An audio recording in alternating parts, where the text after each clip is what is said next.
And again, tried to set up a pass play right there, but as a result, didn't really have anywhere to go, so he calls his own number, makes something out of nothing, and just a broken play that he picks up some yards on to kind of keep this drive going for an Apollo offense that's really looking for a sign of life offensively. They got the sign defensively on the forced fumble, but now the offense is looking to pick it up and give Casteel a run. Hey, Tanner, we're good, right?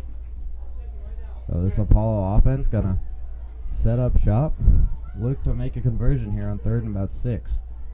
A pistol set, they're gonna hand it off. Now fake the handoff, and he's gonna roll to his left, look over the middle. He has his intended man, and that's a first down for the Hawks. And it looked like Giovanni Gomez, the tight end, the junior tight end, stands at 6'3", a huge target for this Apollo team. And a nice RPO there from the Apollo offense, just takes it in and out of the gut of his running back, pulls it back, and then sees an open man downfield toward the left side and just fires a strike right to him. A nice job there on 3rd down for this Apollo Hawks team. Is looking to respond off a forced turnover. If you're just joining us, 7-0 Casteel. They scored on their first drive of the game, but their last one was a forced turnover by the Apollo defense, and now they're going to look to get back to work. Ball placed on the 41-yard line. There's a handoff up the middle. They're going to push forward are the Hawks. Well, right after that big pass play on 3rd down to kind of move the chains, now Apollo's trying to establish the run again, get back on the ground, and pick up some yards in that fashion as well. Again, you never want to get too far away from the run. You don't always want to rely too heavily on the passing game. So that's what Apollo's doing right now. They're trying to establish their offense, get the run game going, continue to evolve the passing game. And again, they're on Casteel's side of the field now. This is their best drive in just 2 tries so far as they quickly make their way back to the line. Apollo in the shotgun, so that's going to be 2nd and 7 from the 38-yard line. Here's going to be almost a Bosch handoff and pushing forward. This is the quarterback, Dirks. He's going to break a tackle, still up, and he's going to try to get the first down, and he's going to get it into the open field, and he steps out of bounds. And a nice run there by the quarterback for Apollo. That's going to be a gain of 14 and a first down. And a nice run for Apollo there. He picks up the first down. Per the roster, there is no number 3 for the Apollo Hawks. But he's been playing quarterback so far. It hasn't been Penn Berthy, but he's done a nice job with his legs. He's picked up a couple of first downs, and now he's inching closer and closer toward the Casteel red zone. Yeah, so when we apologize, we're going to have to clarify that in just a little bit. But we're 3 at quarterback right now for Apollo, but there's no 3 on the roster, so we'll figure that out. Nonetheless, here's a push forward for Apollo. It's going to be the quarterback once again. He pushes forward for a gain of about 1 on the play, maybe back to the original line of scrimmage. Yeah, and now Casteel, again, putting pressure on the defensive front. That front 7 has been anchoring this defense so far today, and we'll see if they can come up with a clutch stop here inside their own territory. Casteel defense trying to hold strong. 4:57 now as the clock continues to tick down in this first quarter, and after that last running play. Ball placed on the 26-yard line. Apollo motions a man to the left. Now they're going to have a handoff up the middle. Here's a push forward. It'll be a good chunk play there, and it's going to set up a 3rd and short for the Hawks.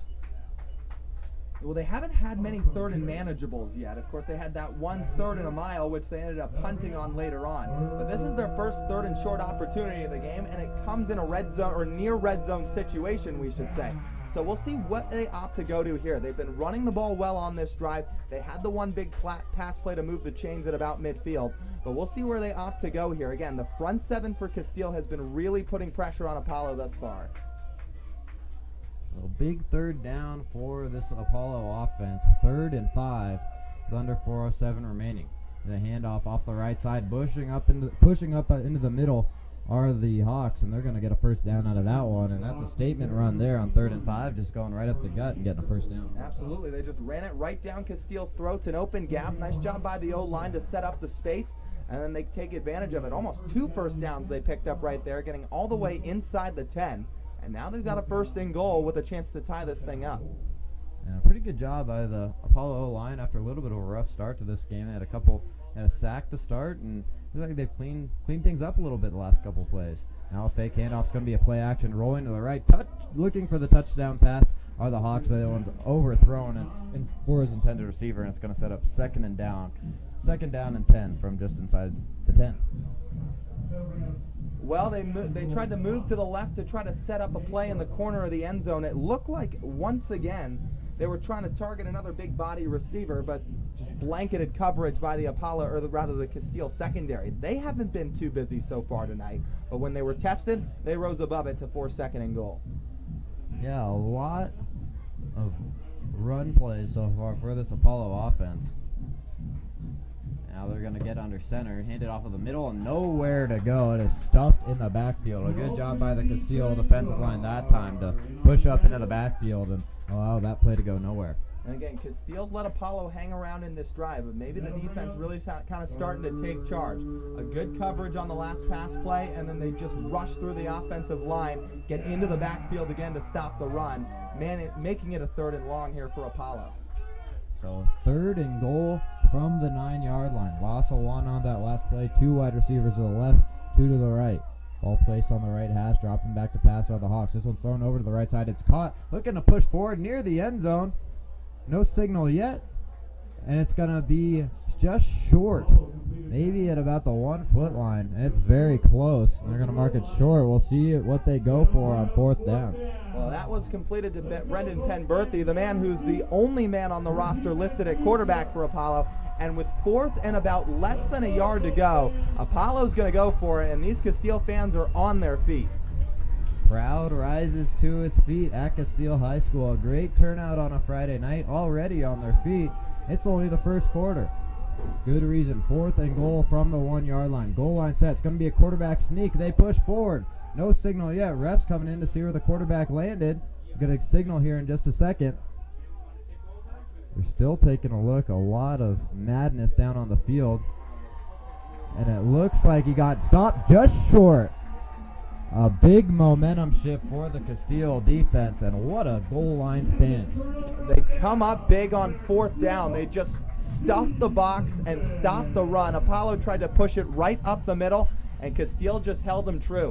What a big turn of events. Of course, they are going to start as deep as you possibly can in their own field position. They'll trade that any day of the week to keep Apollo out of the end zone. What an offensive push up front by the Colts, and that is one of those plays where it could be a huge momentum shift. But first things first for the Colts offense, they got to get out of their own end zone. Ball placed on the Casteel 1, facing their own end zone. They're going to go in the shotgun set. A blitz, and there's going to be an offsides there.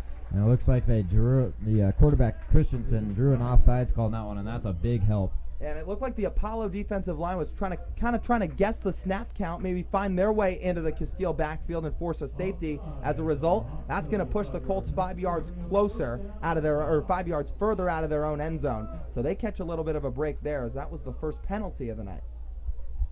So a break there for the Apollo offense. Now they're near their own 5. They're going to hand it up the middle to Knutson, and he pushes forward for maybe about 1. And that's going to set up a 2nd and about 4. So it's going to be, actually 2nd and 3 is what they're listed on the scoreboard, but maybe 2nd and 3, 2nd and 4. Ball still in Casteel territory. Under 150 remaining now in this first quarter. Christensen in the pistol set, trying to draw Apollo offsides once again with a hard count. Now he's going to get a new play call and relay it to the offense. Shifts the running back over. Now here's the snap. He looks to his left, has a man, and that's number 14. It's going to be pushed forward. That's number 14, Colin Gapin, who pushes forward for a first down. And Colin Gapin, another one of those go-to receivers for Casteel. Just an easy out route there, finds himself in space and pushes the chains forward. That's a really good job there by Christensen. And imagine a little bit of pressure kind of near your own end zone, but looked very poised back there and is able to find his intended man. Now in the shotgun set, ball placed on the right side. High snap, he throws it over the right flat again. And who is it? It's Gapin once again. And he's got to push forward. Well, if it ain't broke, don't fix it. They go right back to Gapin again, that same out route to the near side. And it keeps pushing things forward for the Casteel offense as they're starting to find a little bit of rhythm in their short game, both the short runs and the short passes. As long as Apollo doesn't push up, I imagine they'll keep on going to that. But for now, it's a handoff to the right side. Knutson looking for somewhere to go. Tries to cut back, but has a short gain there and not really much room to work with. Yeah, that time that Apollo defense finding their way into the backfield makes a nice stop on Knutson as he jogs off the field. And it looks like It's going to be a first down, so it pushed the chains just enough as Knutson comes off the field. Knutson off the field. Christensen back to work with the offense. This offensive motion, another high snap. A good job there by Christensen just to handle it. He keeps it, and he's going to slide and avoid the defender there. But a good job there by Christensen. A pretty high snap. He had to field that one with one hand, and still was able to get a positive play out of it. And it looked like it was a broken play as he couldn't bring the ball down in time to give off the ball to his running back, Blanca. So instead, takes it himself off to the left side over toward the left seams and finds a way to pick up some yards. Knutson and Blancas has been the two backs that we have seen in the backfield thus far for the Colts.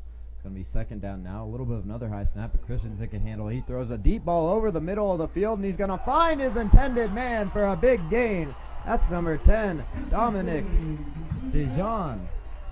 A huge gain over the middle of the field. Well, that's the longest pass play of the game by far. They test Christensen's arm, and it pays off. He fires one right down the middle of the field, and he hits Dijon in stride to flip the field for Casteel. And with that, that will be the end of the first quarter. My name's Andrew Bell alongside Lyle Gold Sr. on the Sports 360 AZ live stream. We hope you're enjoying our broadcast here on a Friday night at Casteel High School. A beautiful night for football. Friday night lights are back, and after one quarter, it's the Casteel Colts leading 7-0. Yeah, and so far, all the momentum has pretty much been toward Casteel. Only 7-0 the score, but that big defensive stop for the Colts, and of course the big play right there to end the first quarter, their first drive for the opening touchdown. It's been all Colts so far, despite only a 7-point game. Yeah, really entertaining first quarter, and with that was my first quarter play-by-play duties, and I'm going to hand it over to my right-hand man, Lyle Goldstein, who's going to take you through the rest of this one. Want to get the first quarter out of the way here, but I'm going to hand the mic off to Lyle, and he'll take you through the rest of this ball game, and I'll be right alongside him. So, Lyle, take it away for the second quarter. Oh, thank you, Andrew. Both these teams making their way back to the field. It's Casteel and Apollo for the second quarter of play, with the Colts starting in really good field position just inside the red zone as the ball will be placed right at the Hawks' 20. 7-0 the score. Referees have not signaled for play yet as Christensen, Blancas, the two men in the backfield with the rest of the offense lining up in pretty much a standard formation. Two receivers to the left, two to the right. Running back Blancas right on the hip of Christensen. Takes the snap, looks left. He's going to fire short left side. He hits a man. That's going to be number 1, Isaiah Newcomb left side. He makes it all the way out to the 9-yard line where he's pushed out of bounds. And just a really good job of this Casteel offense. They're taking what the defense gives them, and that time it's just been those little quick out routes. They haven't pushed up, and Christensen is taking advantage of that. His receivers are doing a good job just finding the soft spot on the outside, and he's hitting them right in stride. So it's a Casteel first down. They move their way up to the 10 yards from the end zone again. High snap for Christensen, gives to Blancas, cuts right, makes his way toward the middle of the field where he's quickly stopped by a couple of Apollo defenders. So Apollo with a nice job stopping the run. Not too much yardage picked up there by Casteel, and it's still going to be second and goal from what looks to be about the 9-yard line. Yeah, and good job that time just by the linebacking core. It was a good block off the right side, but the linebacker came down quickly on the play, and before you knew it, there was a couple of white jerseys forming to the ball, and they were able to stop that one before it could really get down down near the goal line. Casteel in a trips formation, 3 receivers to the right, a hard snap count from Christensen, and it draws Apollo offsides. So that's going to push it half the distance to the goal. The Colts will make their way to right about the 5-yard line of Apollo, which makes field position even stronger for the Colts. That's the second offsides penalty against Apollo today, the second penalty of the ball game. And Casteel looking to capitalize here and make it a 2-touchdown lead. 7-0 the score with 10:48 remaining. 3 receivers to the right on a trips formation again. Snap to Christensen, looks left, fires up in the air, and it's knocked away by a defenseman from Apollo. And a nice job by the defensive front of the Hawks, jumping into the air and just knocking that ball away. That's a really good job by the defensive line, realizing the situation, too. You know you're down near the goal line, and if they're going to throw it, it's probably going to be a quick throw, and you know you're probably not going to have much time to get to the quarterback. Defensive front realizes that. They get their hands up, and they're able to defend a quick slant to the left side, and could have been a touchdown if it's not deflected. So we'll see how Casteel opts to motor their offense here. This could be four-down territory deep inside the red zone. 2 receivers to the left, 2 to the right. Snap to Christensen, hands off right side to Blancas. He's got a hole, but pulled down at the last second. late flag comes in, and that might be a horse collar. Yeah, and the tackle was there for the making, but it looks like it's either going to be a horse collar or a face mask. That's what I'd assume. The refs are having a little bit of discussion on the right side of the field, but it looked like it was going to be a good edge block, but the defender was able to get there, and looks like might give Casteel some new life here on this drive down near the goal line. Yeah, so they're going to call it a face mask on Apollo. That's their third penalty of the game. Their second of this drive. And that's going to make it a first down for Casteel as it's pushed half the distance to the goal, so really only a couple of yards. But now it's going to be first down and goal. They're from about their own they're from about the Apollo 3-yard line. Christensen jogged his way over to the sideline to go over a couple of things with his head coach Bobby Newcomb, but now he makes his way back to the field as he sets up under center. One receiver to the left, that's Newcomb, one to the right. Takes the snap, handoff left side, that's Blancas firing to the left side, and he pierces the end zone. Touchdown Casteel. 13-0 Colts here in the second quarter. Yeah, and the battles are won in the trenches, and, you know, looking to go up the middle of the field, Apollo really just kind of loaded the box, and just a big push up front. They're able to just coast off that left side and just stroll into the end zone there. And another good drive for this Casteel team, but you got to wonder if you're Apollo, if you don't have a couple of those penalties, maybe it's a different situation. So now the Colts come on for the extra point. It'll be A.J. Murphy on to attempt. The kick is up, and it's blocked by Apollo. No return there from the Hawks special teams unit, so this game will stay at 13-0. But a nice play to maybe give Apollo a little bit of momentum as they just block that kick down. Yeah, really good job by the Apollo front, too, just getting through to the kicker there. Didn't really have to worry about too much, or, you know, just getting through that left side. And the kick was low as well. I think they actually had the blocking for the Colts, but the kick was low and wasn't able to get over those big outstretched arms of the defensive lineman up front, and that's what creates a 13-0 game now. And you never want to leave some of those points up on the board, especially early on in the ballgame. You never know how those will come back to haunt you, and we'll see if it does maybe later on in this game. Yeah, and Apollo's a team that, look, they're off the scoreboard for now, but they put together a really, really good drive on offense. They just couldn't quite cap it off at the end. So maybe a block like that, Andrew, is just the momentum they need for Penn Berthy and the rest of this offense to kind of get going. Definitely, and worth noting, too, on that last drive that, I mean, think about it, this could easily be a 7-7 game. Instead, there's a 4th and goal play. Apollo stopped, and then Casteel goes all the way back down 99 yards and puts up a scoring drive. So big momentum shift. See how the Hawks respond. Well, the kickoff goes from right to left from Murphy, fielded by a couple of Apollo Hawks, bobbled for a second. Now it'll be picked up by Amari Dirks, who moves out left toward the left seam and quickly brought down at about the 20-yard line by the Casteel special teams unit. Yeah, just a miscommunication there with the special teams return coverage, and it looked like both guys, one of them was trying to call for it, and it looked kind of like pop fly miscommunication in baseball. They just couldn't figure it out near the middle of the field. No one really took priority, and ends up now with a little bit of poor position, ball all the way down near the 19-yard line for Apollo. So out comes the Hawks offensive unit. 13-0 the score with 10:02 to go in the first half. It's been all Colts thus far. But here comes the Hawks offense set up at their own 20. It trips right as the shotgun snap comes. Quarterback moves right, fires over the middle of the field, caught out across the 30-yard line and quickly taken down by a couple of Casteel defensemen. Catch will be made by Giovanni Gomez, a guy who's already had a couple of catches today. And they go back to their go-to guy, the 6'3" big body receiver, to get the chains moving. Where is it? Should we move it? So now it's going to be 1st and 10. Apollo set up at their own 32-yard line as they just break the huddle. Casteel already set up on defense. It'll be a 4-3 defensive set, or rather 5 up on the offensive or on the defensive line. Shotgun snap comes. They turn, hand to the back. He pushes up the middle, picks up a couple of yards, and it'll be stopped right at the 35-yard line. Looked like Mo Harris on the carry, but he couldn't get much as it's going to be 2nd down and about 7.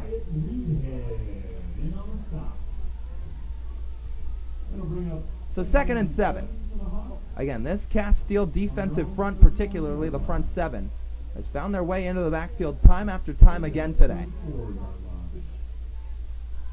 And now the offensive unit breaks the huddle, quickly gets into formation, trips to the right, one receiver to the left, running back right behind the quarterback, dotting the I.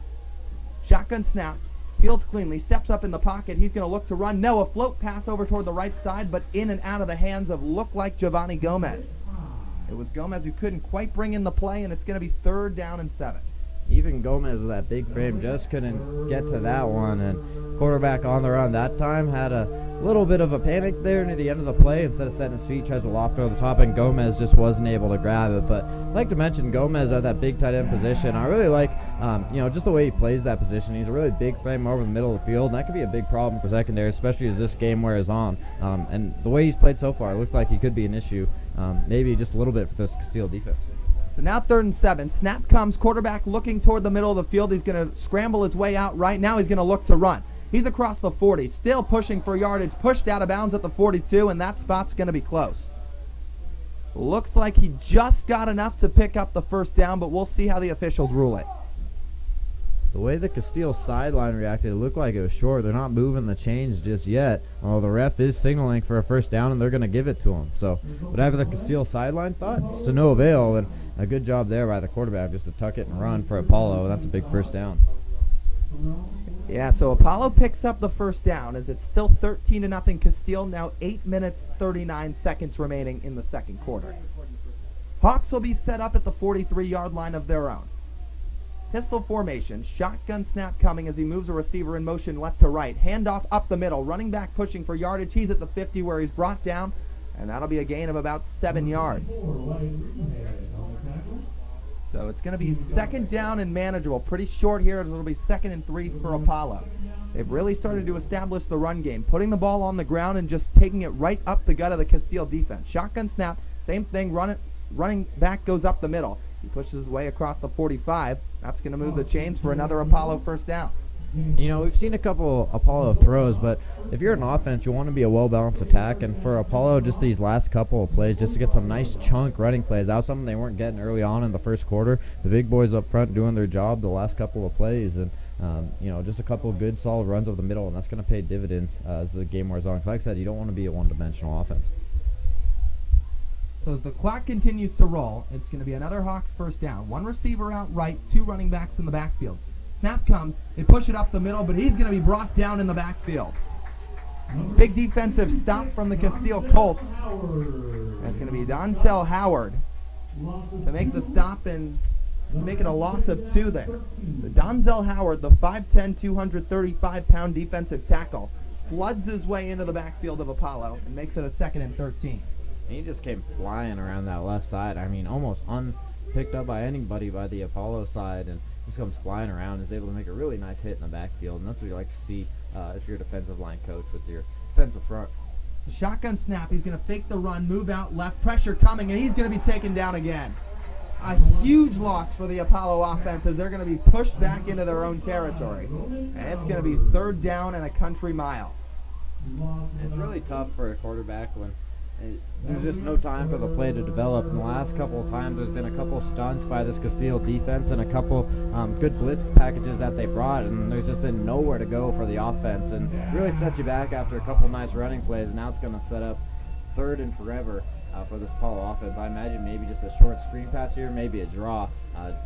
Try to set something up. It's going to be 3rd down and 21. 2 receivers to the left, 1 to the right. Shotgun snap as Apollo moves left to right, looking for somewhere to go, and he's flooded by the Casteel defense and brought to the ground. 3 straight plays for losses for the Apollo defense, and they're going to have to punt it away. And that time, not even a blitz, just a really good push up front by the Casteel defensive line, and they're just getting the job done the last few plays. And once again, a promising drive to start off for Casteel, but it's to no avail, and now they're going to have to bring out the special teams unit. So he's going to punt it away. A good kick with some friendly bounce toward Apollo as Grady Burns is back to field it. Picks it up at about his own 8. Moving his way back to the near side. He's across the 20. 25 now the 30. Brings it back toward the middle of the field. And he's brought down at the left seam by a couple of special teams members of the Apollo team. That's the second time we've seen Burns had to backtrack, and it looks like we're going to have some laundry on the field as well. There's a flag back behind the play, but second time that Burns has had to backtrack and make a nice play out of it. To both times he's made, like I said, made a couple nice plays and able to dig himself out of the hole, really, although we'll see pending the flag. So the official's still talking it over to discuss what exactly the call will be. Looking back toward each other, but both teams making their way back toward the Casteel end zone, or rather that would be the Apollo end zone in Casteel territory. So it's going to be a penalty against the Colts as they're pushed back inside the 10. Ball will be spotted at their own 7, so it'll be 1st and 10, 5:54 to go. It's 13-0 Casteel over Apollo. Second game of the season between both these teams. The Apollo Hawks are 1-0, an opening night win over Desert Mountain. For Casteel, they're 0-1, looking to pick up their first win as they dropped a contest by a score to Centennial High School. A couple of receivers in motion from right to left for Casteel. The Colts moving from right to left across your radio dial. As the third man comes across the screen, it's a handoff on a jet sweep. That's going to be Gapin across the 20. He's still going across the 25, 30, and now it's all green. Gapin to the 40, 30, 20, 10, touchdown Casteel. 93 yards for Gapin. And he puts a statement on this first half. It's 19-0 Colts. And not so fast, as the old Lee Corso will say. This one might be coming back, and the way the offense is looking, might be a holding call on that outside. There's a flag on the play. The coaching staff doesn't like it, but we'll see what the refs have in store. Well, everybody's coming back, so I think you're right, Andrew, that there was some laundry that came on the field around that near sideline, right at about the point where Colin Gapin broke free.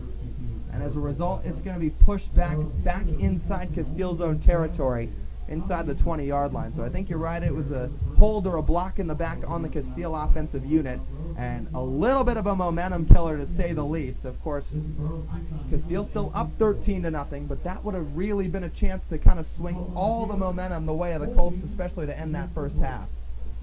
Yeah, no, I wouldn't say a back-breaking play, but like you said, maybe just take away a little bit of momentum. Still time to work with after, it's still first down in that sense. But, just a tough play for the offense there. And it was a good play, a good run off the outside, but just that little hold on the outside near the near sideline just brings everything back. So one little hold is going to push Casteel all the way back to their own 23-yard line. Two receivers on each side, one off the line. Shotgun snap for Christensen. Turns, hands to the running back, pushing across the 30 where he's tackled right there. And it'll be a Casteel first down just like that. So A.J. Murphy pushes it across the 30-yard line on what was just a halfback draw, and he moves the chains for the Colts. Yeah, just a really good run there and a really good way to put your offense back on track. Just get right back to work on the ground and a good block up front. He's able to push forward and get a fresh set of downs. Trips to the right, one to the left. Shotgun snap as Christensen moves left, fires a strike down the left seam, and he's in and out of the hands of the receiver. That'll be Isaiah Newcomb, who couldn't quite bring it in, moving toward the left sideline, as that's going to bring up what will be a 2nd down and 10. That was a beautiful ball that time by Christensen. He rolls out to his left and sets his feet and puts it in a place where only his receiver can make a catch or go out of bounds, and puts it in a good place, and Newcomb just wasn't able to make the play. I imagine he'll get just a little bit of pat on the helmet right there and get back to work with the offense. But like I said, a nice play by Christensen just to find some open space and then put the ball on the money down the left sideline. So Newcomb's been involved in a couple of plays today. That one they tried to air out for him. He just couldn't quite haul it in. As it's 2nd and 10, a shotgun snap, 4-receiver set. Throws out in the flat to Blancas, who's moving out toward the right side across the 40, 45, 50, cuts back and is brought right down. Well past the marker to gain, so that's going to be a big Casteel first down. Ball will be set up at their own 48-yard line. And that time I think Blancas got a little excited, saw some open field in front of him, had some grass to run and some blockers in front, and just blew the tire a little bit there. He still has a nice chunk play, but like I said, had some open field, maybe got a little excited, tried to cut back and just lost a little bit there, but a good screen play and a good setup there by the Casteel offense. Yeah, so he might have just lost his footing underneath him a little bit. Regardless, still a big pickup for the Casteel offense. 4:54 to go and rolling. Shotgun snap for Christensen. Surveys the middle of the field. Now he's going to tuck it and keep it himself off to the right side. Out across the 30. Now across the 25 where he's pushed out of bounds, and it's going to be a big-time Casteel pickup.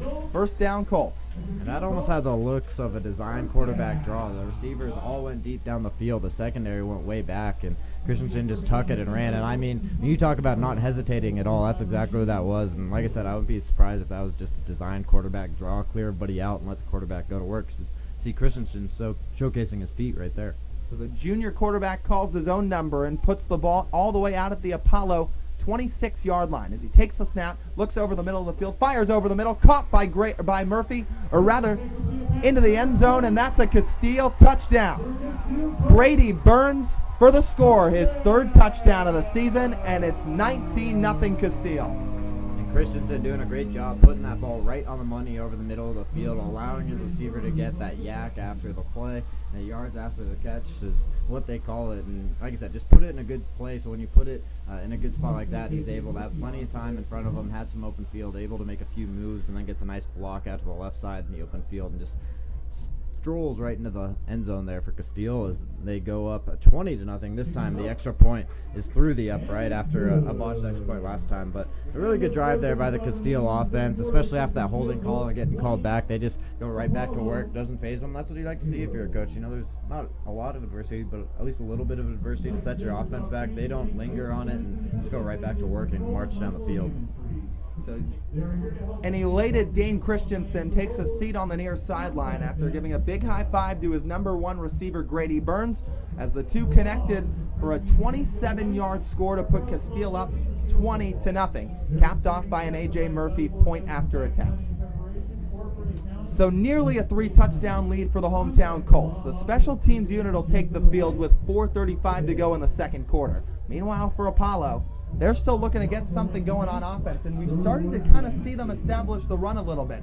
The problem for them is they have not had enough consistent passing plays where they've been able to move the chains through the air. I mean, they've connected with their number one receiver, Giovanni Gomez, a couple times, but outside of him, there hasn't been a whole lot of Hawks receivers to step up and make plays.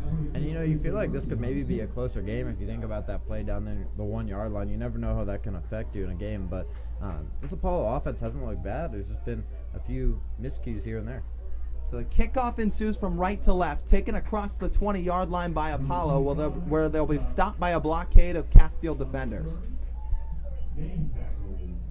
So the Colts defense will come on to the field. The Apollo offense makes its way out to the field. And it'll be 4:28 to go in the second quarter. Apollo looking to get something going to swing some more momentum their way to end the first half. The Hawks 1-0 on the season. Casteel 0-1, but they're certainly looking to make up for some lost time, as evident from their 20-point lead. Quarterback in the shotgun takes the snap. He'll hand it off up the middle. No, he's going to take it himself on a QB option where he's taken right down at the 25-yard line. So a nice zone read there from the Apollo offense. Quarterback moved out right toward the right hashes, but he couldn't get much further than that, picking up maybe a half yard. They're going to rule it 2nd and 9. A good read there by the quarterback, but unfortunately the linebackers read it well. He actually had a good fake handoff there on that zone read, but when he pulled it back, the linebackers did their job, stayed home, didn't bite, and they were just able to make that easy play in the backfield. That's a credit to the defense, just staying disciplined. So it's 2nd and 9, 2 receivers to each side, one off the line as the snap comes. Quarterback looks right, steps up in the pocket. Now he's going to fire right side, caught by Gomez. Out across the 35-yard line where he's brought down, and it looks like they're going to move the chains for an Apollo first down. So Giovanni Gomez has been the go-to guy in the passing game all night so far in this first half, and they go right back to what's been working for him to move the chains out to what looks like the 36-yard line. After that nice reception, Gomez taps his helmet, is going to check out of the game, but he's doing a really good job of just making himself available no matter where it is on the field. That time, gets out in the flat, and he's able to make plays. We've seen him going over the middle of the field as well. And to have a versatile tight end like that who's able to make plays all over the field, I imagine just a huge bonus for this Apollo offense. So the Apollo offense quickly makes their way up to the line, trying to put some pressure on this Casteel defense. Quarterback under center, takes the snap, gives a short handoff up the middle where he's going to be stuffed. No yardage gain. That's going to be a 2nd down and 10 as the clock continues to roll to the under 3-minute mark. Right, so officially they're going to give him 1 yard. Didn't look like he picked up a whole ton, but it's going to be 2nd and 9 as the Apollo offense makes their way back to the huddle. But again, this Casteel defense has been everywhere tonight, not letting Apollo get much going outside of a couple passes to Giovanni Gomez. Shotgun snap, 2 receivers to the left, fakes the handoff, now rolling right, looking downfield, tries to evade pressure, he does so, steps up in the pocket, and he's going to take it himself out across the 30, or rather the 45-50, pushed out of bounds, and just like that, Apollo in the ground game again finds a way to pick up another first down. How about a creative play that time of the Apollo quarterback just strutting out to the left side, and just when it looks like he's just going to kind of coast out of bounds, he's able to gain a few more yards, and he ends up getting that first down for his offense, and that's a big play, especially when there really wasn't much going. He's able to kind of improvise and make a good play for his offense, keep this drive moving. So the ball's going to be officially spotted at the Apollo 48. So he came out of bounds what looked to be across the 50, but it looked like he stepped out on the near sideline just a bit before. It's a shotgun snap, dropping back to pass, looks left side. The ball comes out, and who's on top of it? A scramble for the football. It's down on the ground. Officials yet to make a ruling. And it's going to be Casteel football. The defensive front of the Colts comes up huge again, stopping the Apollo offense, forcing the ball onto the ground, and they pop on it for a turnover on downs. And that's just been the story for the defense, is that front seven. They've been able to get pressure, I wouldn't say all night, but just when they need it the most. Seems like every time Apollo is just able to get a little momentum going, get a drive going, the defensive front has really dug deep, and they've been able to just get in the backfield time and time again when it matters the most. That time they're able to force a turnover and give it back to the red-hot offense with Christensen at quarterback, and they're right back to work. So now there's going to be a flag on the play. Handkerchief down on the field as the officials are going to talk something over before a play of offense has even started on this drive for the Casteel offense. And it looks like it's going to be a neutral zone infraction or an offsides from Apollo. And that's going to push things even closer.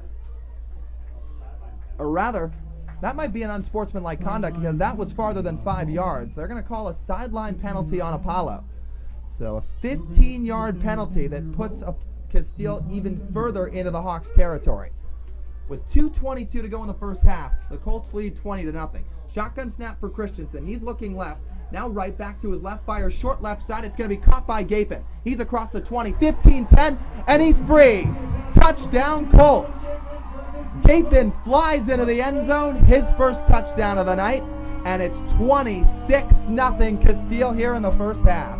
And, I saw Gapin coasting in the end zone, but I wasn't looking at him. I was looking at Grady Burns on the far left side. He laid a beautiful block in the open field for his wideout, and as soon as he had that block, his wide receiver easily just strolled into the end zone. And right after he made that block, I just looked up and he saw him put the finger up in the air, kind of looking like Steph Curry after I made three. Just, put the finger up in the air, and Gapin noticed it. He came right back in for the touchdown celebration. That's what you love to see between two wideouts and two teammates. A great open field block, and that sets up the nice play.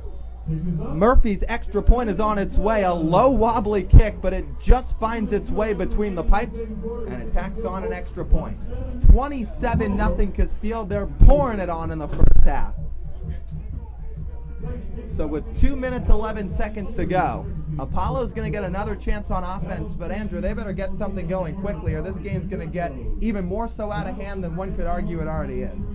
Definitely, and this is a big drive, to say the least. Their back's up against the wall right now for Apollo. You're in front of a big crowd here at Casteel High School. The student section has come out, and you don't want to dig yourself any deeper of a hole if you're the Hawks. And like I said, it's not like they've just been shut down all night. I mean, they've had a few sustainable drives. They just haven't been able to do just that, sustain them. And it's going to come down to that and just piecing together play after play instead of maybe 2 or 3 and then just being shut down by the defensive front. I imagine maybe some quick throws, some runs up the middle, just something to kind of take that defensive front out of the equation for Casteel because they've been in the backfield a lot of the evening. So A.J. Murphy will kick right to left. It's a high wobbling kick. It's going to land at about the 15, and it's going to find its way out of bounds on the near sideline. So that'll be called an illegal procedure on the kicking unit of Casteel, and Apollo will start at their own 35-yard line. And that's a positive if you're Apollo. You're able to start the drive. There's a little bit of penalty to start it and see if they can build off that. Like I said, obviously not too much time left here in this first half and might have to take a few shots, but maybe some quick throws, some quick outs, some quick plays to the flat and kind of out of bounds just to get kind of neutralize that defensive front for Casteel and take them out of the game here as they try to run a little bit of a 2-minute drill here to end the first half. So to be exact, there's 2 minutes 11 seconds to go in this first half. But a big 2-minute drill potentially ensuing for Apollo, who looks to get on the board before the end of the second quarter. 2 receivers to the right, 1 to the left. It's going to be a handoff up the middle, and flooding into the backfield is a Casteel defender to bring him down. And what a stop that was More momentum swinging the way of Casteel, this time on the defensive unit. And that's going to make it 2nd down and 14 for a loss of 4 on the play. Yeah, just nowhere to go on the backfield that time. That time the right side of the line just never picked them up, and they're able to do what they've been doing all game long. And that's another stop in the backfield. They've just been really impressive with the way that not only the defensive line but the linebackers have been able to pick up and kind of that front seven just continuing to do work up front. So the offense set to go. 2 receivers to the left, 1 to the right, moving in motion from right to left. Shotgun snap. Quarterback eyes the middle of the field, now moving right now to the left as he spins away from a couple of defenders. He's going to take it himself and tuck it under. He's across the 40. Now the 45 where he's going to be pushed out, and they're going to rule him all the way back by the 38-yard line, so he doesn't even get across the 40. He's only going to pick up about 3 yards for what was a lot of movement across or laterally on that play, or rather that would be horizontally to get 3 yards laterally. Yeah, that far side, it looked like he's going to try to tiptoe up the left sideline, but just no real estate there and just ran out of it. And I think that was the right call by the refs to rule him out where he did, because it did look from our vantage point like he was out of bounds, and it looked like he almost tried to come back inbounds, but a good catch by the refs there just to not call that one too early. So now it's 3rd down and 8, 1:18 to go in the half. Shotgun snap, he fires right short side, and it's in and out of the hands of an Apollo receiver. Couldn't quite bring it in, as that's going to bring up 4th down, 8 yards to go. Eric Garcia couldn't quite hold on, the 5'9" junior receiver. And it's going to bring up a 4th and long. As a result, punt team comes onto the field. Grady Burns back to receive the kick at about his own 28-yard line. 1:14 to go. As the snap comes, punt is away. It's going to chase Burns back a couple of yards as he fields at about the 25. He moves out to the far sideline. Cutting back to the right hashes across the 40. He's got some room to run at the 45, where he's finally brought down. And he's going to set Dane Christensen and the offense up in beautiful field position again, Andrew. And I thought Casteel may have gotten away with one right there. Burns, just when he was cutting up near the middle of the field, looked like there might have been a slight push in the back on the left side. The refs didn't call it, though. But nonetheless, Burns has been pretty impressive back there in the return game. He's leading, or he's among the leaders in all-purpose yards for this Casteel team. Of course, it's only 1 week into the season, but he's just looked really solid, whether he's on the offensive side of the ball or on special teams. But getting back to Apollo, that last drive, once again, they would have had a 1st down, drop pass, and now you're right back in the hands for the Casteel offense. A high snap over the head of Christensen. He's going to have to dive right on it. A defender comes in late, tries to knock him further into the ground. And now there's a little bit of a scuffle between Apollo and Casteel, a flag thrown late. And it looks like it's going to be a late hit for some illegal contact. Yeah, and that's the right call. This isn't, National Football League where you're down by contact. This is once you're down in high school football, you're down, and a good job there by the offensive line for Casteel to come back and support their quarterback. That's their leader back there, and to give an extra free shot like that to jump on him like that. Those are big defensive linemen. So good job by the O-line to come back and step in for his teammates. So we'll see if the ref call anything on Casteel as well, but I can't imagine, because like I said, it was a late hit there. The quarterback's already down, clearly down, and they're still having an extended discussion here. Yeah, it looks like Casteel's the ones moving back. And it looks like they're going to continue to move back. So they're going to call a personal foul on Casteel. So how about that? After the defender jumped on Christensen late, it looked, I guess, a Casteel offensive player got up and shoved him away, which was enough to kind of negate what we thought was going to be an Apollo penalty. And they turned it into a Casteel penalty. So now with 52 seconds to go, the Colts are going to have the ball on their own 15-yard line. They still lead 27-0. It's been an absolute clinic here in the first half for the offensive Colts. And now a whistle's going to be blown. Officials going over something. Now they're going to say it's an official timeout. I imagine if you're Casteel right here, we'll see how they play it. We're never in the minds of the coordinators, but already up 27-0. You're pushed way back after that penalty, which is a huge break for Apollo. Imagine maybe just run the ball here, maybe be a little conservative, already up 27-0, but we'll see what they do. Well, lightning fast timeout as plays back in. Christensen throws underneath to Isaiah Newcomb, who catches it, now loses it, and dives back on it. So a wild sequence of events there. Christensen, a high snap. He dropped back to throw, fired to the left side and underneath for the short slot receiver Isaiah Newcomb. Made his way out to the 30-yard line where he coughed it up and quickly dove back on it, as there's going to be a timeout called by Casteel. So, Andrew, 39 seconds to go. Still a 27-point lead for Casteel, but they're driving a little bit again, even after that unsportsmanlike conduct penalty to push them back 15 yards. You know, we talk about what the coordinators are going to do, and I talk about maybe running the ball. I really like that play call. You know, you get a screen and you get a block on the outside, and if he's able to get a big chunk, maybe you do go for it and think about keep on pushing here with under a minute left. And that time Newcomb got a good block, made it a little exciting there with a little bit of a bobbled catch, and then loses it a little later. But I like that play call just in the sense that it's a chance to pick up a big chunk, and if it doesn't go anywhere, then maybe you think about playing it conservatively. But now, not an awful field position. You can still make some things happen, especially with a quarterback like Christensen, who's very capable of moving his team down the field.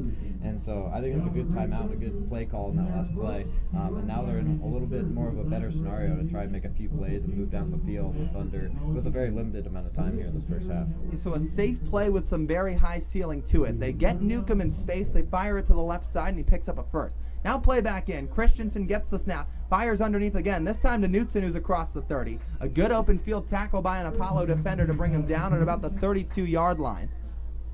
And that's going to make it fourth down, and what's 27 yards to go, although the clock is at 20 seconds. We'll see if Casteel just opts to let this thing run down. 14 to go. Apollo doesn't look like they're going to call a timeout, and Casteel more of the same. So this one's going to get milked all the way down, and it looks like the game clock is ahead of the play clock, so that will end the first half. Clock hits 0, and from Casteel High School, it's 27-0 in favor of the hometown Colts through 2 quarters of play. They'll head to the locker room much of the same as the Apollo Hawks, but it has been all Casteel here in the first half. 27 points, Dane Christensen and the offense doing their thing, and the defense holding true on their end as well. Andrew, all in all through this first half of play, plain and simple, it's been all Colts. Yeah, Casteel doing a good job. First home game of the season. Crowd came out and putting on a show, and it was from the get-go. I mean, you know, that first drive, they're able to put some things together down the field. They start off with a couple nice throws, get their quarterback involved, and then they get in the goal line set and just run the ball down Apollo's throats. And that sets the stage for the rest of this first half. And then you can't understate how big the defensive front for Casteel has been. The offense has been great, but that's because of the defense and the way they played. And it starts early on in that first quarter. Apollo likes to go with a little bit of a gamble. They try to go for it on 4th and goal down near the 1-yard line. The defensive front comes up huge.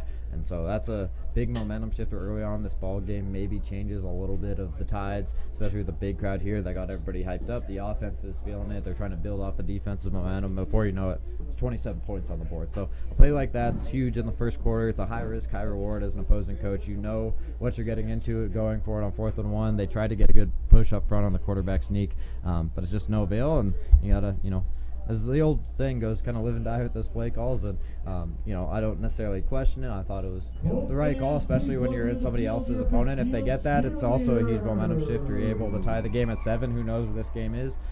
Instead, changes that first quarter, and like I said, now there's 27 points on the board, and you're really facing a big deficit. Casteel, a balanced offense attack that's put together some high-powered results. On the Apollo side, they've tried to establish that run. They've tried to be ground dominant. It hasn't quite worked so far through the first 30 minutes of play. We'll take a break for halftime here and bring you back for the second half between Casteel and Apollo. It's 27-0 Colts here through 2 quarters.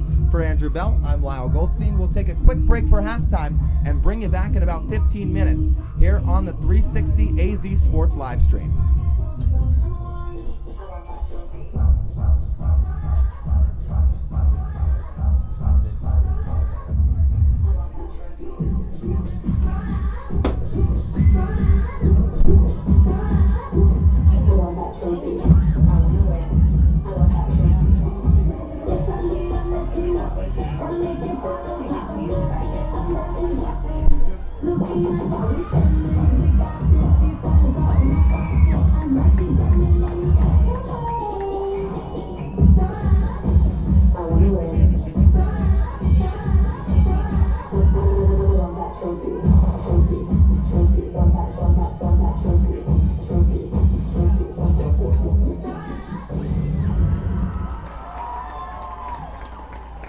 Let's hear it for our Casteel Colts cheer team.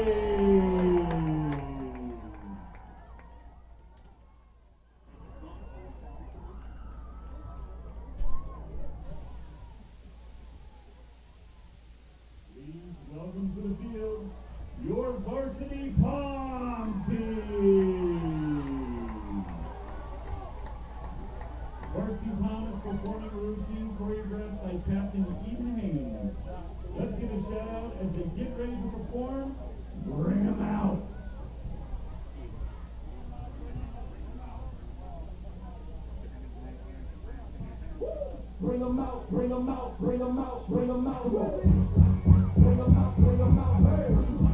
Bring 'em out, bring 'em out, yeah. Bring 'em out, bring 'em out, hey.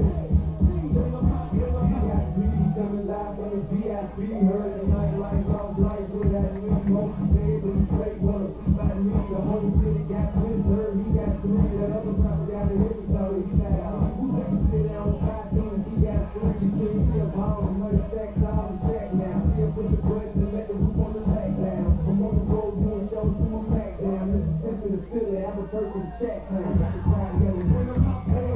I'm a hot girl, bring 'em out, hey. All the dope boys yelling, bring 'em out, hey. Fuck the backstage yelling, bring 'em out, hey.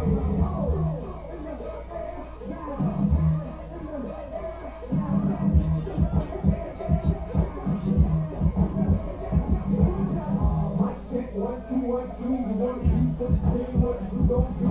When you put the check a lane like a game of chase, you want to be better bring the bass. We standing in your front yard, yelling, bring 'em out, hey. I'm a hot girl, yelling, bring 'em out, hey. All the dope boys yelling, bring 'em out, hey. Fuck the backstage yelling, bring 'em out, hey. Front yard yelling, bring 'em out, hey. I'm a hot girl, yelling, bring 'em out, hey. All the dope boys yelling, bring 'em out, hey. Fuck the backstage yelling, bring 'em out, hey.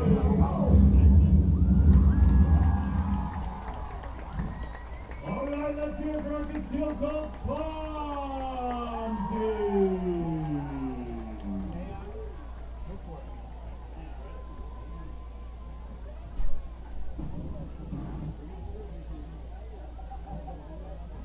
Ladies and gentlemen, the moment you've all been waiting for, please welcome to the field the 2019 edition of the Casteel Colts Marching Band.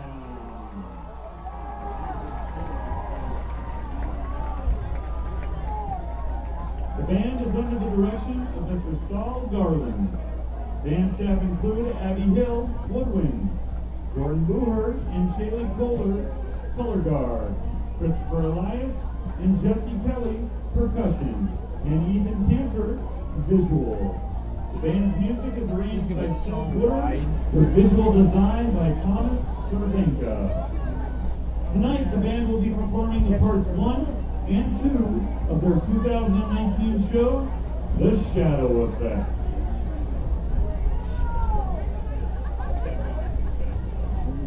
Like the Twilight Zone music?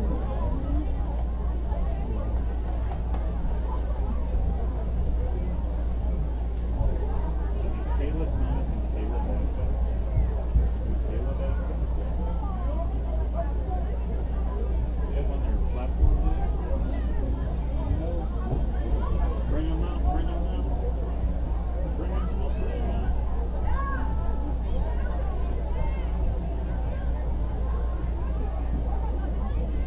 I like when the band do this and do it. We did for the arcade something? I know, I was just thinking that. I want to get on the thing and be like, man, please don't record. First person to play yourself up with music. First person to bring music to announce the first movie. There's a running clock.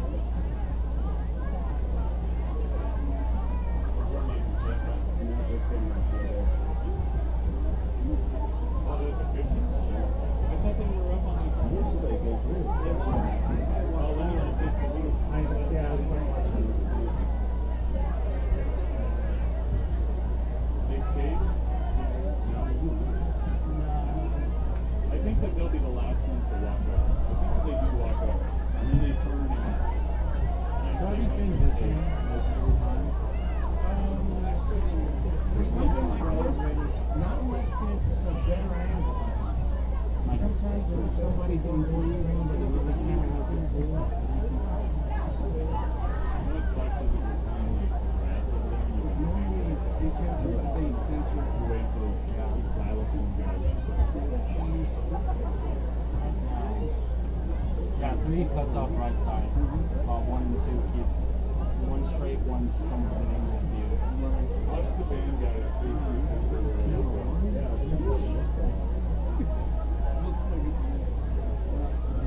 It really does.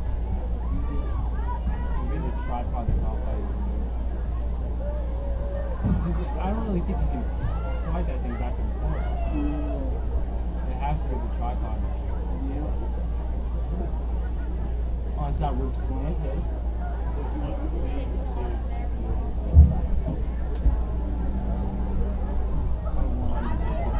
Yeah, at least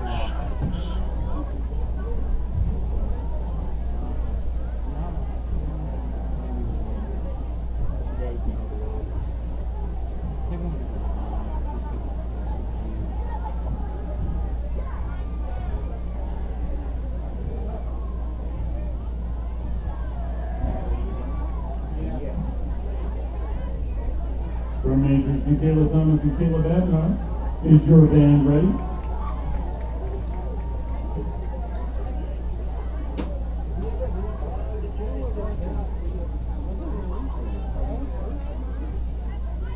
You may now take the field in performance.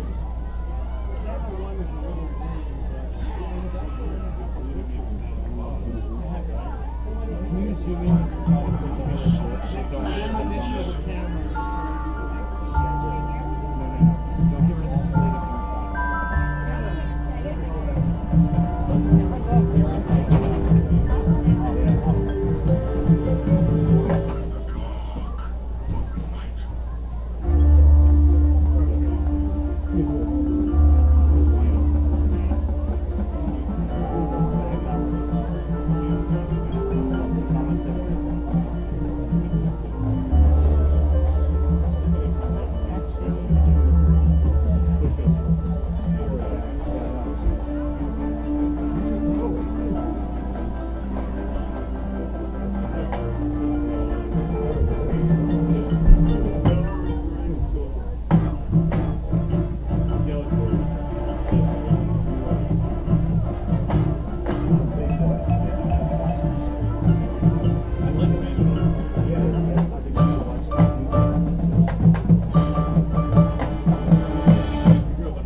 honestly, no idea. Yeah, that's it. I don't know how you see anything. It's playing the symbols. Andrew. That big guy behind it. Yeah, that's it. And then I think my brother's right below me, but I'm not entirely sure. Do you see the big gong? The Chinese big man symbol thing. He's standing right in front of him. He's on the 45-yard line.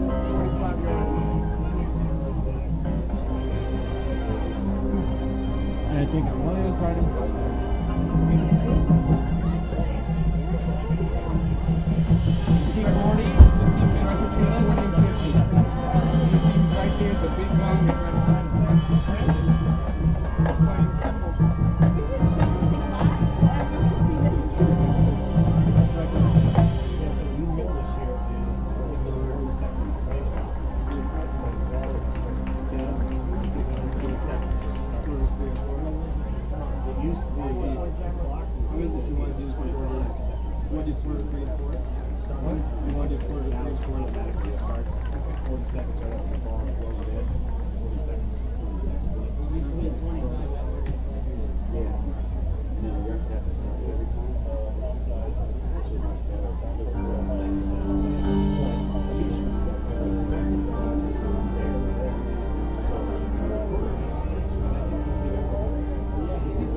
Now it's slanted somehow. That's camera one. Like the two.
hear it for our Casteel Colts marching band. Look, it drove this down just a little bit. Because he was way too far up.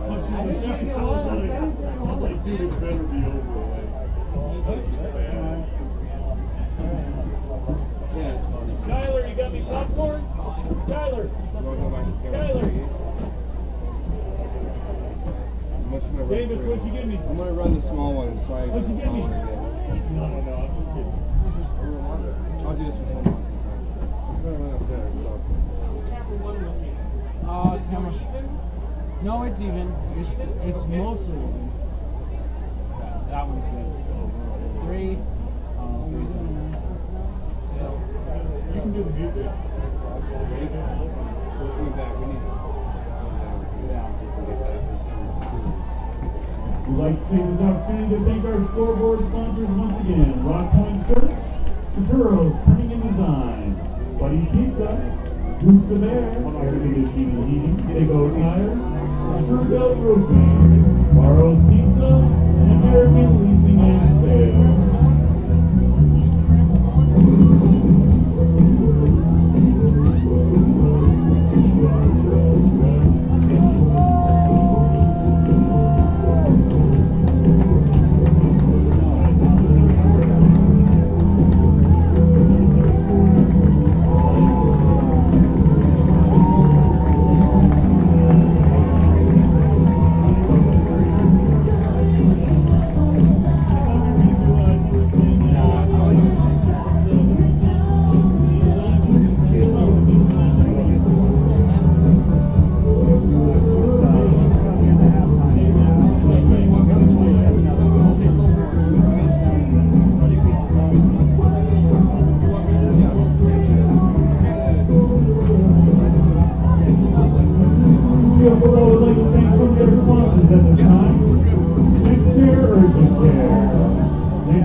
Getting the highest quality of care. Next Care Urgent Care, where your goal is our goal to keep your family healthy.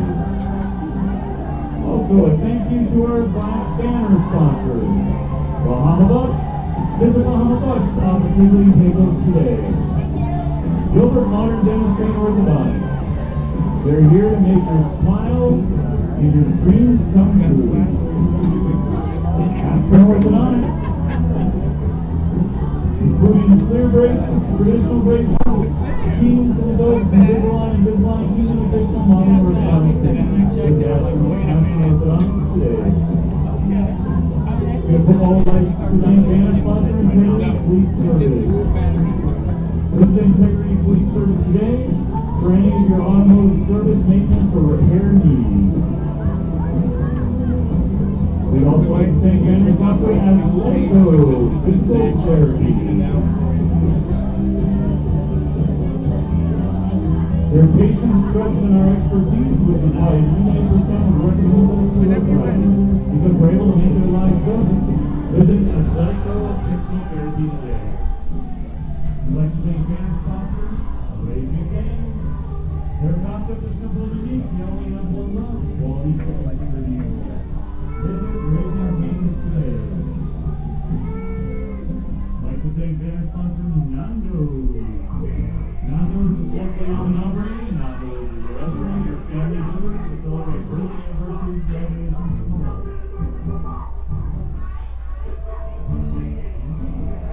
Welcome back inside Casteel High School, just moments away from the second half of play between the Apollo Hawks and the Casteel Colts. Hi everybody, welcome back onto the Sports 360 AZ live stream. Lyle Goldstein alongside Andrew Bell with you, and thank you so much for joining us here on this Friday Night Lights edition, week 2 between these two ball clubs. Each team has played one game. Casteel sits at 0-1, Apollo at 1-0. Although it's been all Colts so far here in the first half of play. 27-0 the score here as we begin the third quarter. Both teams taking the field, and Andrew, we've just about talked all we can about Casteel. I mean, their offense has been loaded, their defense has been stout, and they've controlled the tempo of the game start to end in the first half. But for Apollo, what's going to have to be their key to kind of get some momentum swinging their way and put together a couple of good offensive drives here in the second half? Well, I talked about it towards the end of the first half, but I think, the best aspect for Casteel's team has been the defensive front, and we've talked about the front seven. Kind of not to beat a dead horse, but it's been that front seven. They've been the best part of the team for Casteel, and I think for the offense for Apollo, it's just kind of making the offense a little simpler, and for their quarterback and for the team, I think just getting throws out quick, making decisions that you don't even have to think about. Maybe setting up a screen pass, maybe setting up just a quick slant, maybe a throw to the outside, just little 5-yard plays, and then just little runs up the middle. I think will be huge for them in trying to mount some sort of comeback here. Kick goes from right to left across your radio dial, taken out across the 20 by Apollo, moving out toward the left hashes, where he's going to be buried to the ground by a couple of Casteel defensemen. So the special teams unit of the Colts floods into the Apollo territory quickly. Ball will be placed at about the 22-yard line as the Apollo offense will make their way back onto the field. So they had a couple drives in the final 5 minutes of the second quarter. They couldn't convert either time.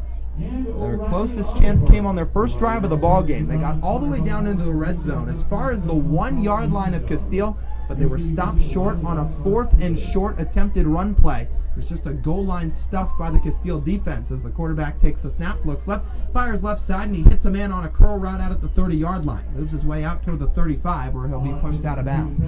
And that's exactly what I'm talking about, just those little throws to the outside, just finding that soft spot. And you don't have to do anything too much. No one's asking for a 50-yard deep ball down the sideline, but just, getting some confidence back in your quarterback and letting him know that you can make those throws and just make it easy for him at least a little bit to start the second half. And then as things start to roll on, maybe you can try to find some bigger plays. But I think that's the key to start off. So receiver moving left to right. They're going to fake the handoff up the middle. Quarterback moves right now left, moving back toward the far side. He pushes his way toward the 40-yard line. He'll be pushed out toward the Apollo sideline this time. And that'll bring up second down and about 6 to go. So a little bit of a broken play there, Andrew. It looked like it was a well-executed zone read to begin with, but then once the Casteel front seven again flooded into that backfield, it forced the quarterback to kind of improvise a little bit, but he didn't lose any yardage. He didn't kind of regress the offensive drive at all, and he still found a way to kind of pick up a couple of yards. So now it's going to be second down and 7 to be exact. 2 receivers to the right, 1 on the line, 1 off, 2 to the left, more of the same, with the running back in the backfield dotting the I. It's a shotgun formation. Quarterback looks left, now right, takes the snap. He's going to motion his way to the right defender, chasing him, outruns him across the 40 as he takes it himself to the 45, just short of the 50, where he'll be tackled by a couple of Casteel defensemen. And as he's brought down at the 48-yard line, it was Gunnar Ryhead on the tackle. And that'll move the chains for a 1st and 10. Yeah, good running play there. Quarterback just finding some room on the outside and doing it himself, really. And that's one thing we've seen with Apollo's quarterback this season, just the ability to kind of use his legs and find some open space. And even when plays have broken down, there's been some chaos in the backfield. Yes, he's had a fair amount of broken plays and sacks, but there's been a couple times where he's had some nice scrambles, and it's evident again right there. Pardon me. So Casteel's going to line up in a 3-4 defensive set. There's 2 receivers to the right, nobody on the left side. So the quarterback's in the shotgun. Signals a receiver right to left as he takes the snap. It's going to be a QB option, but he's going to be tackled in the backfield. A couple of Casteel defensemen shoving their way into the backfield, throwing the quarterback to the ground, and it's going to make it 2nd and 13. Yeah, and the good old announcers names on there, right? As I talk about the quarterback being able to use his feet, it's lit up in the backfield there, but that's really not the quarterback's fault whatsoever. I mean, there was 4 navy blue jerseys in his eyes as soon as he tucked that ball and tried to run with it, and you really nowhere to go there from the get-go. So an attempted QB draw doesn't go for much at all as they lose a couple of yards to make it 2nd and 13. 10-18 to go in the third quarter. It's 27-0 Casteel. 2 receivers to the right, 1 to the left. Shotgun snap comes. Quarterback looks right, fires over the middle of the field, in and out of the hands of a Casteel defenseman. Corbin Cantrell got a piece of it, but couldn't quite bring it down. And it's going to be 3rd down and long for Apollo as they catch a little bit of a break. Yeah, and Cantrell, one of the leading tacklers on the team, had 10 tackles last week at Centennial. He read that pass perfectly and was going for their big tight end over the middle of the field once again. He knew exactly where they were going. That's been the one guy who's been able to catch the ball all night, really make a few plays for Apollo. He knew they were going there, and he read it perfectly, read the quarterback's eyes. That's one of those as a defender. Might think about it a little bit, but still, I guess you have to put yourself in the right position. So Apollo might be forced to throw deep here on a 3rd and 13, or at least get a couple of post routes going. The shotgun snap comes. Quarterback's going to take it himself with a hole up the middle. Veers his way to the right side across the 40-yard line, brought down, and it's well good enough for a first down.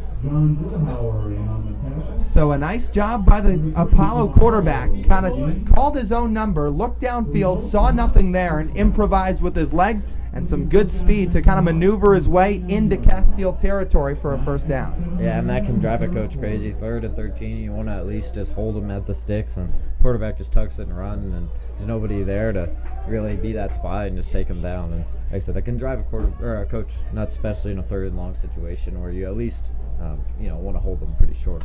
So Apollo's signal caller calls his own number, as now he's going to go back to the run. Hands off to the running back who's stuffed in the backfield. Mo Harris will be taken down behind the line of scrimmage. And Jackson Sherwood is the man on the tackle to make it 2nd down and long. 2nd and 11 with 9:20 to go in the 3rd quarter. Yeah, just a really good job, and say it all night long, but that defensive front just blowing up the blocking scheme on that left side, and they can't do anything about it. Running back, doesn't matter how good of a runner you are, if there's no hole on that left side, nowhere to go. When you swarm with the ball like that, good things are going to happen, and it gets blown up in the backfield once again. 27-point lead for the hometown Colts. It's 2nd down, 11 to go. Apollo moving from left to right, as there's 2 receivers to each side. It's a short shotgun snap.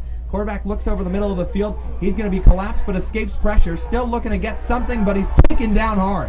A couple of Casteel defensemen get in on the tackle, and it looks like the quarterback's a little bit banged up as he slowly rises to his feet. And it's going to be looked to be Dalton Card on the tackle, leading the charge for Casteel.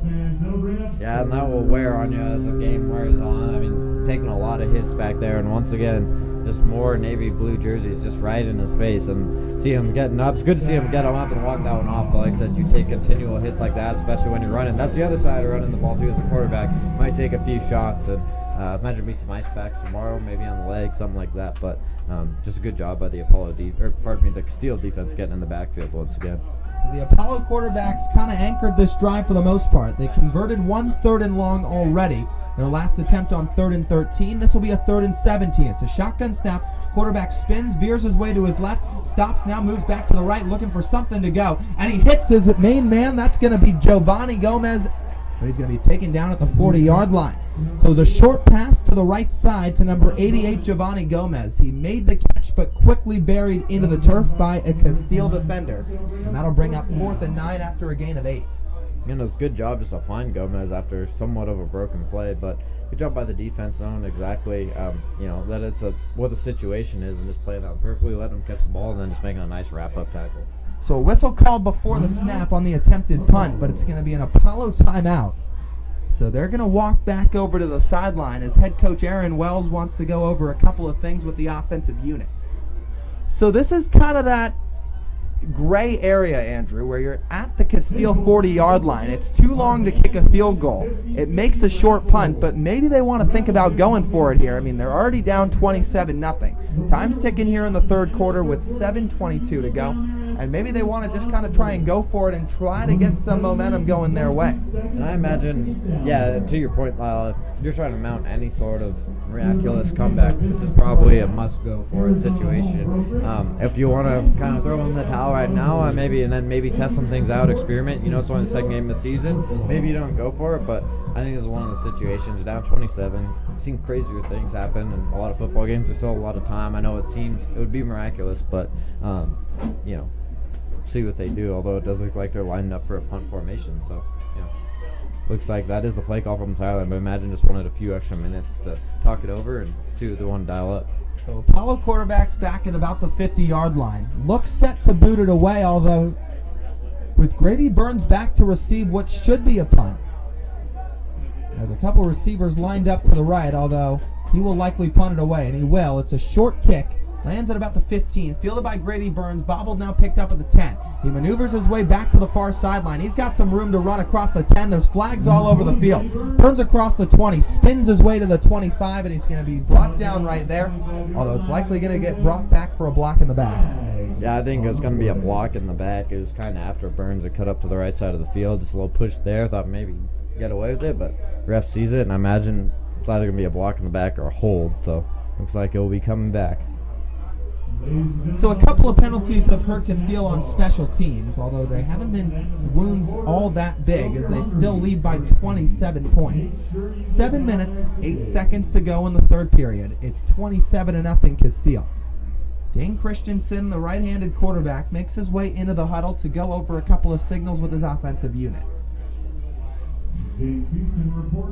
But meanwhile, Andrew, if you're a Casteel, you just kind of run the ball here and play it safe to kind of keep the clock going, or do you try to test some things out? Because you mentioned Apollo may be thinking of going that way, as it is already a 27-point deficit for them. But with that 27-point lead for Casteel, maybe they want to test some things out too for future reference. Yeah, maybe some plays that are in the back of your playbook. But I think right now, to your point about running the ball, I don't think you want to play it too conservative just yet. There's still a lot of time left in this third quarter. And it's one thing that's tough when your team's up by a lot of points is you never want to tell your guys to stop playing hard. That's just, you want to go 100%, go 100 miles an hour 100% of the time. And so I think you tell your guys, just do what we've been doing. And, if the defense can't stop it, then sometimes that's too bad. Yeah, on that same token, you don't want to run up the score, but like I said, there's still a lot of time till in the third quarter. We haven't hit the fourth. We're not even near the latter part of the third quarter yet. So imagine it wouldn't be too many conservative play calls here, but we'll see what they dial up. Should be interesting.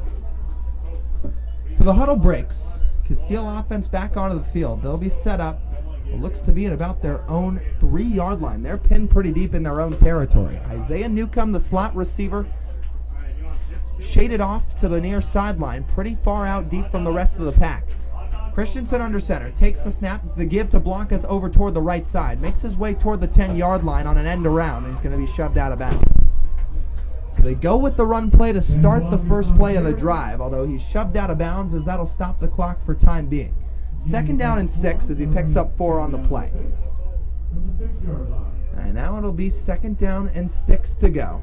Christensen looking toward the sideline, gets the play call he likes as he looks back to the running back Blancas. Grady Burns enters the ball game again. He'll set up inside toward the near sideline, but on the inside part is a slot receiver. Christensen in the shotgun takes the snap, gives to Blancas up the middle, dashes his way out right now, pushes his way across the 15 toward the 20, still churning for more yards as he's going to be taken down just short of the 20-yard line at about the 18. That's going to be plenty good for a Casteel first down as they establish the run early on the first 2 plays of the drive.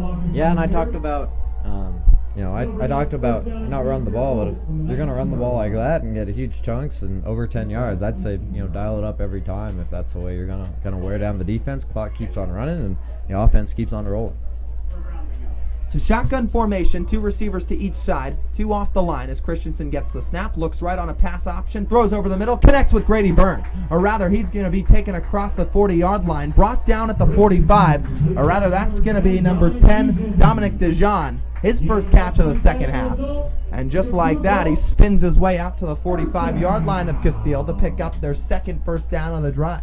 What a luxury to have a couple of versatile receivers. We've seen Newcomb, we've seen a couple different guys who have gotten into this offense. That time it's DeJean, and Christensen's doing a good job just spreading the wealth here this evening. He's going to give it to Murphy up the middle, tries to dash his way right, but he's quickly taken down for a gain of about a yard. So that'll be 2nd down, 9 to go with 6:06 to go in the third quarter. So Casteel, for the time being, looks like they're on their way to their first win. They're putting together a lengthy drive already here in the third quarter. They hold a lead of 27 points here in their first home game of the season. Christensen shotgun snap, 2 receivers to each side. It's a give off to A.J. Murphy right side. He's got a lot of room to run across the Apollo 40, where he's finally pulled down to the ground at the 36-yard line of the Hawks. Another run play and another big chunk of yardage gained by the hometown Colts. And I think maybe that Apollo defense starting to break down a little bit. You see a few hands on the hips and guys who aren't, I wouldn't say tired, but maybe just a little worn down after this game and continually being out in the field for these long drives. And you're starting to see that with these running plays and just not being able to get off blocks. Well, Apollo has 5 guys up on the line as it's a shotgun snap for Christensen. RPO fires to Grady Burns near side on a screen pass. He pushes his way to the 30, out to the 25, where he's brought down right at the marker. It'll be just a little bit past it for another Casteel first down. And they've got everything working, and they haven't had to work too hard to get it on this drive. Yeah, and I imagine that's a great feeling if you're Christensen under center around right now, knowing that anything you're going to call or that is relayed to you from the coach, all your guys are on the same page and just really in a rhythm right now. And it's looking really difficult for Apollo just to stop these guys with whether it's a run or a pass. Now they're going to give it off to Knutson and end around to the far sideline where he's going to be quickly pulled down by a couple of Apollo defenders. That'll be about a 3-yard gain for Casteel and the running back Knutson. Chase Knutson, the junior running back, 5'8", 170 pounds, picks up 4 on the play to make it 2nd and 6 as we're under 5 minutes to go in the third quarter. 2 receivers lined up to the left, 1 to the right for Casteel, or rather 2. There's 1 off the line. Now he'll be signaled in motion right to left. Shotgun for the quarterback Christensen. Gives off to Knutson, who pushes his way across the 15 to the 10, and he's all the way down to the 7-yard line. And again, another big run play, and that's all they've had to do for the most part so far is just keep feeding their running backs. Both A.J. Murphy and Knutson have picked up a good chunk of yardage on the drive. How about the finish on that play by Knutson, just lowering the shoulder and knocking down the second. That was a heavy run play towards the end of it after he got into the open field. The 2 receivers to each side. Shotgun for Christensen. Gives off to Murphy up the middle. No, he's going to take it himself on a QB option. He walks into the end zone. Touchdown Casteel. Christensen calls his own number and does it himself. 33-0 Colts. It's a field day here at Casteel High School. Yeah, and a great job there by Christensen. And just when you think he kind of lulls you to sleep, the running backs are all doing their work. You see Knutson, a couple other guys get some carries. He decides to keep it himself down in the goal or down in the red zone, and like I said, kind of just lulls him to sleep a few running plays, a few quick passes, and all of a sudden, before you know it, he's tiptoeing the end zone, untouched. They completely lost track of him. So Murphy comes on for the PAT. It's up, and he parks it right between the lines. 34-0 the score with 4 minutes, 19 seconds to go in the third quarter. And it's another long, lengthy drive from the Casteel offense. This one capped off by a QB run for a 6-yard touchdown off the legs of quarterback Dane Christensen. So like you said, Andrew, right when it looked like they were all about giving the ball off to their running backs and kind of just feeding the couple of guys that they've set up in the backfield, Christensen calls his own number and just kind of slides his way into the end zone untouched. Yeah, and like I said, that's kind of the versatility of Christensen. And to remind you that he's replacing a guy this year. I mean, Christensen was on the team last year, but a guy in Gunnar Romney who was threw for over 3,500 yards. There's a reason he's in the Pac-12 conference, and he steps right in. And imagine that's something you love to see as a coaching staff for this Casteel team, but steps right in and just done a great job in the first 2 weeks of the season. It was a 1 score away from tying, if not beating, Centennial last week at Centennial. It's a really tough place to play, and he just looks so poised and comfortable in that offense right now. And not only that, but he's got the attention of all his other skilled position guys in his O-line. They just all look on one page right now. It's all smiles on the Casteel sideline as Murphy kicks off from right to left. It's bobbled by an Apollo return man. Picks it up across the 10, makes his way out toward the 20, but he's not going to get much further than that. A blockade of Casteel special teamsmen push him back. They don't bring him to the ground. And it's going to be first down and 10 inside the 20 of the Apollo offense. So they'll make their way back to the field. It's 34-0 here in the third quarter in favor of Casteel. This year they have 4 seniors. Ethan Haynes is the only drafted this year.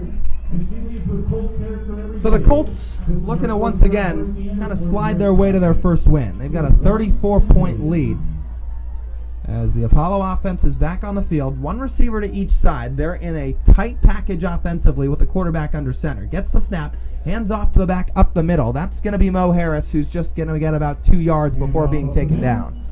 Yeah, that's something we haven't seen too much is Apollo go under center, and I imagine this time tonight, maybe we want to, like I said, test some things out, and they decide to go under center that time and run it up the middle. I'd be interested to see if we see more of that, maybe just try to neutralize that defensive front, but it's been hard to create any separation for the line and in the trenches, and running up the middle, it's been tough. Well, the big man Giovanni Gomez, 6'3" receiver, lined up inside to the right as it's a shotgun snap, pass play ensuing. Although the quarterback's looking to throw it away, he does so, and it's off the hands of a diving defenseman from the side of Casteel. Can't quite come up with the interception as Kyle Pointer gave a diving effort. And he couldn't quite come up with the football. So on that last play, it was a shotgun snap. Quarterback moved out to his right. He looked to quickly get it away as there was some backside pressure coming. He did so, but it was a wobbly throw that almost ended up in the arms of Pointer. He couldn't quite bring it down on the diving effort moving forward. And I think Pointer thought that ball was going to come out with some more steam. It was as if the quarterback kind of let it go, and he thought there was going to be some zip on it. Turned out to be a knuckleball and almost dove past that ball on the way, or as it was on its way to him. So 3rd and 8, quarterback steps in the pocket, fires a dart over the middle, but he's quickly brought down. And there's going to be a flag thrown on the field on Corbin Cantrell, the man who laid the hit. So that's going to extend the drive for the Apollo Hawks. It looked like an okay hit. It looked like he kind of led with his shoulder. However, the officials going over it as there's some yellow laundry on the field. And it seems as if this Apollo drive is going to continue. So the quarterback threw a strike over the middle of the field. Looked like he hit Nico Rivas on the shot over the middle, but he was quickly dropped to the ground. And wouldn't be surprised if maybe they picked this one up. I thought that was a clean hit by Cantrell. You know, it's just a tough physical player over the middle of the field. Didn't lead with his helmet, at least from what I saw. It hits him kind of in the backside. It wasn't really in the helmet. And they might pick it up. I wouldn't be surprised. Yeah, it didn't look like he led with the helmet at all. It certainly looked like he went right with that front shoulder. However, they're going to call that targeting personal foul on Pointer, or rather on Cantrell. And that's going to shove the ball 15 yards further upfield for the Apollo Hawks. So as a result, Corbin Cantrell stays on the field. He allows the drive to continue for Apollo, although a couple of the fans not thrilled with it, but nothing too worrisome to get nervous over or frustrated over, as it's still a 34-point lead here for the hometown Colts. It's a shotgun formation for Apollo, one receiver to each side in a tight package. Zone read as the quarterback looks to move left, but he's quickly dropped. That'll be a loss on the play as Mitchell Ross, the man on the tackle for Casteel. Or Mason Ross, rather, we should say. Defensive end, 6'1" senior, checks in at 180 pounds. Just flooded the backfield, got around his left tackle, the man he was trying to beat. He did so successfully, and he makes it a loss of 3. 2nd and 13. Apollo moving from left to right. 34-0 Casteel. Takes the snap out of the shotgun. Fakes the give. Rolls right. Looking for something toward the right side. Fires that way, and it's picked off. Going back the other way, Corbin Cantrell. He's across the 20. He's across the 10. He flies into the end zone. A pick 6 for Casteel. They're pouring it on here in the second half. 40-0 Colts. As that one comes back the other way, an interception returned to the house, and it's 40-0 Colts. And that's one way to respond to a targeting call. Cantrell comes right back, doesn't sulk about it, and makes a great defensive play. That pass just thrown a little bit inside, and that's all Cantrell needed. He read the play perfectly. He almost had one earlier over the middle of the field on a ball intended for the tight end. That time he makes amends for it and picks it off and takes it to the house. A beautiful pick for the Colts, and they are just absolutely rolling right now as they continue to run up the score here.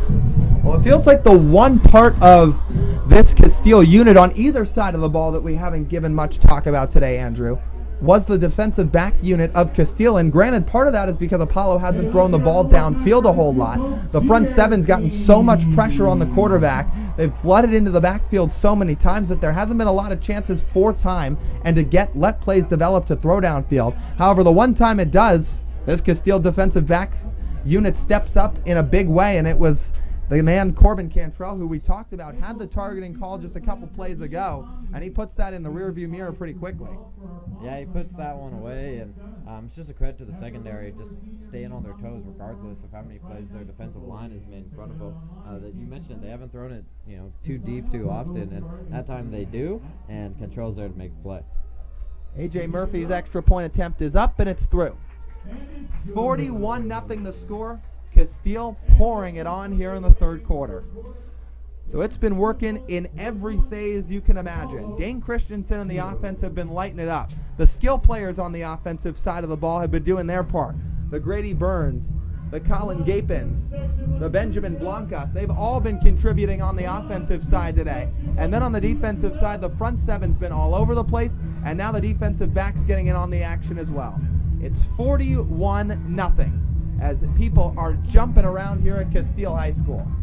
Yeah, it feels like Camp Randall right now. Lyle, and worth mentioning while we have a moment here, and Casteel taking care of business here. But it's been a great night, and what a home opener here for this Casteel program, and a great night to broadcast the game as well. And a big thank you to the Casteel student production crew here, who's put on a great show for us, and who's done all the hard work of setting up the stream and everything in between. But yeah, it's been a great night for football, and what a show they're putting on for the hometown crowd here, and the home opener. A huge thank you to the Casteel production crew. This would not be possible without them. As Casteel kicks away right to left, fielded at the 20 by Apollo. He's looking to reverse the field. Now re-reverse it, and the ball comes out. Who's on top of it? There's a fight for the ball on the ground, a dog pile at about the 20-yard line, and it's going to be Casteel football. Man, it's just that kind of night. But there's a flag down on the field. Officials going over something, but now they're going to, looks like they're just going to, well, the backside official's the one coming in with the flag. It didn't look like there was any flags indicated early on, although now that backside official's walking in, but he's going to tuck that flag back into his pocket, so it looks like that's going to be wiped away. No call here on the field, and as a result, Casteel recovers the kickoff, the fumble on the kickoff from Apollo, and again, everything has just been working in their favor today. Yeah, and that flag came in super late. I was actually surprised to see it. It was almost after they'd indicated that the ball was going the other way. Not sure if it was just thrown prematurely or what happened there, but it came out super late. And now we'll see what the offense has in store. It looks like we have a new quarterback in as well. It's Blancas in under center. He gives off to Knutson on a halfback draw. He veers his way to the right hash before he's taken down after a 2-yard gain. So for Blancas, the man who's a running back by trade, he threw 4 passes last week, completed 3 of them for 45 yards, also a pair of touchdowns at that. So Dane Christensen's day will end with his team up 41 points. They're going to let him get some rest. Blancas, the backup quarterback who runs a little bit of a wildcat offense, now under center. Takes it himself on the QB draw, veers his way out to the left hash, is now in an end around across the 10, cuts his way inside the 5, and he flies into the end zone. Touchdown Casteel. 47-0 Colts here with a minute 45 to go in the third quarter. And in the blink of an eye, they've flooded their way into the end zone again. And welcome to the quarterback position, Benjamin Blancas. And I was just about to know that he has experience back there.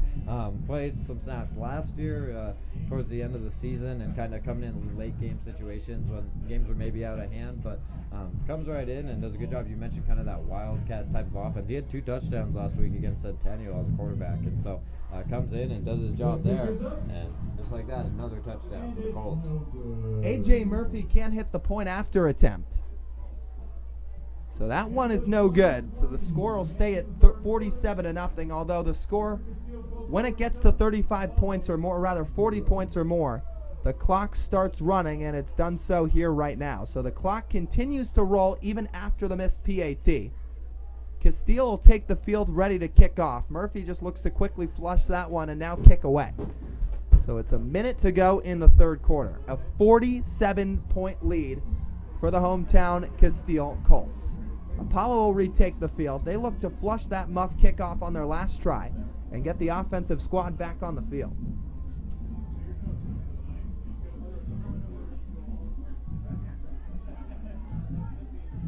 So the Colts on their way to their first win of the season. They had a close one last week against the powerhouse like Centennial. They really have not let that one faze them. They're a force at that too, and they're showing it tonight. Yeah, this is a team who should come as no surprise. I know it's probably a bitter taste after a loss last week, but they were 9-3 last season, had a very good year, and ended up losing to Higley in the postseason. But they've had a very solid season, and or at least last year they did. And I imagine they're going to continue to build off that this year. The punt's fielded by Apollo at about the 5. He takes it out to the 10, tried to switch fields a little bit. And he's taken down at about the 11-yard line. So now the Casteel defense takes the field. The Apollo Hawks offense jogs its way out as well. And Andrew mentioned it. This Casteel team was a real threat in their own division last year, as the third quarter will come to an end. So teams will quickly come off the field. They'll switch sides as the fourth quarter is set to go. But for Casteel, they were 9-3, as Andrew mentioned last year. They were 4-1 in their own division, and they had a tight playoff game against Higley last year before they ultimately dropped it in a 7-point loss by a score of 34-27. But Casteel clearly have flushed that one. They've clearly flushed last week against Centennial, and they're locked and loaded here tonight in the home opener. Yeah, and we're talking a lot about Casteel and Apollo here this evening, but worth noting some games around the Valley here on the Sports 360 AZ Friday night. A reminder to check out the site at Sports 360 AZ. There's Jordan Ham, Devin Henry, and Brett Sesmat, who are always providing great high school coverage, keeping you updated on all recruiting news, on all high school news. They just do a really good job, but they have some scores from around the Valley from this evening. At halftime, that's Liberty 41, Copper Canyon 0. Also at half, Red Mountain leads Cesar Chavez 31-14. Basha in somewhat of a tight one, although they lead by 2 scores, 27-13 over O'Connor. And some other scores, Perry 41-14 over Mountain View. At the half, Mountain Ridge 7, Corona del Sol 6. And that is about all the updates. We have one other, Pueblo 14, Tucson High 0. That's down south in the old Pueblo, but a lot of good Friday night action, and I've said it before, but it's so good to have Friday Night Lights back. We're so happy that you're tuned into our broadcast here on the Sports 360 AZ live stream. But yeah, those are just some other notable scores. It's going to be a fun high school football season, and so many more entertaining games to come. And this Casteel team looking like someone to reckon with maybe down the line here as this season continues. And who knows, this is a new slate of the high school football era here in Arizona. There's a change in the postseason format this year. They're going to have more of an open division look where, the Centennials and the Saguaros and the Chandlers of the world will all square off. And who knows, the way Casteel played last week at Centennial and the way they've showcased themselves, maybe they could try to slip in there as one of those seeds as well, kind of in the open division. Well, Apollo's got some life going as they give an end around to Amari Dirks, who took it all the way onto the other side of the field. He was across the Casteel 45 before he was taken down. Flags were thrown at the end for what looked like was going to be it looked like a face mask or a horse collar tackle. So as a result, 15 more yards will be tacked on to the end of this run. Amari Dirks certainly giving them a little bit of a shot in the arm to start this drive. Yeah, you mentioned it, Andrew. With the new format of playoff football this year, I think it's a good thing for football in the Valley, especially, for teams like Saguaro, who haven't often gotten to go up against a lot of these 5A, 6A schools. They're going to get a chance to do so this year and really show, because Saguaro's arguably the best team in the state, although I'm sure some 6A schools would have something to say about that. But now it can finally be put to the test this year. Yeah, and I think it's going to be interesting. It was actually talked about earlier this week on Sports 360 AZ with Eric Sorensen and Jordan Ham, but kind of just the high school format and some of those teams who aren't only, Chandler, Centennial, Saguaro, but who are some of those other seeds that fit in there. And I could see maybe Casteel sliding in there, if they put together a solid season like they did last year. And it should be entertaining, and I think it's just going to create a lot more excitement come the later stages of the year. Brennan Penberthy's now in at quarterback. He gives off to Mo Harris, who tipped it off toward the left hashes, but didn't gain much. So it's going to be second down, 10 to go. 10:24 remaining in the ballgame. Clock still running, and it will continue to do so unless Apollo can put on a couple of touchdowns to cut that lead to less than 40.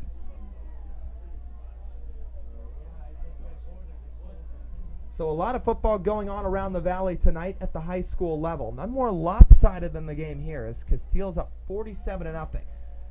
Penberthy signals Dirks from right to left. He gives off to him on a jet sweep. Out across the right hashes. Jukes a man. Now across the 20 on the far sideline. Finally pushed out of bounds at the 10. But another big pickup for the slot receiver Amari Dirks. This time he gets it on an end around or a jet sweep. And he makes the most of it to push it all the way at the Casteel 9-yard line. What a play by Dirks just on the end around. Makes one man miss, and he's able to bounce it outside. That's one of got in the best plays we've seen tonight from Apollo, and Dirks just showcasing some of his speed in the open field and some of what he's able to do when he has the ball in his hands and some space. So the other blowout game tonight was Perry up 41-14, like Andrew mentioned. But 47-0 here as Apollo looks to get on the board. They're going to give off the ball to the running back. Mo Harris pushes his way toward the 5-yard line. He's brought down from behind. And it'll be Shaq Bowser on the tackle. That makes it, that will be third down, or rather second down and 6. We're under the 9-minute mark here from Casteel High School. A couple of defensive changes on that side of the ball for Casteel. Couple guys out, couple in, with Apollo still in the huddle and Penberthy running the offense. So the Hawks knocking on the door, looking to get on the board for the first time today. It's a shotgun snap with one receiver to each side. Gives off to the running back on a zone read. He tries to make his way back to the left. He can't do so, and he's taken down at about the 10-yard line. It's Amari Dirks again, looking to give another shot in the arm to the Apollo offense, although he can't do so there. He loses a couple yards on the play, and this will bring up third down and 10. Yeah, Dirks just nowhere to go there, and I thought his quarterback might try to hold it on the keeper with Penberthy, but just nowhere to go on the handoff. And once again, the front seven getting in the backfield for Casteel and just wreaking havoc back there. So it's third down and goal. The chains have been dropped, but it's 10 yards to go if Apollo looks to score. Two receivers to the right, one to the left. Neither lined up too wide out as it's a shotgun snap. Penberthy rolls right, eyeing downfield, looks for somewhere to go, fires to the back of the end zone, and it's brought down. Touchdown Apollo. And they're on the board for the first time tonight. A 10-yard strike off the right arm of Brendan Penberthy. And it makes it 47-6 here from Casteel High School.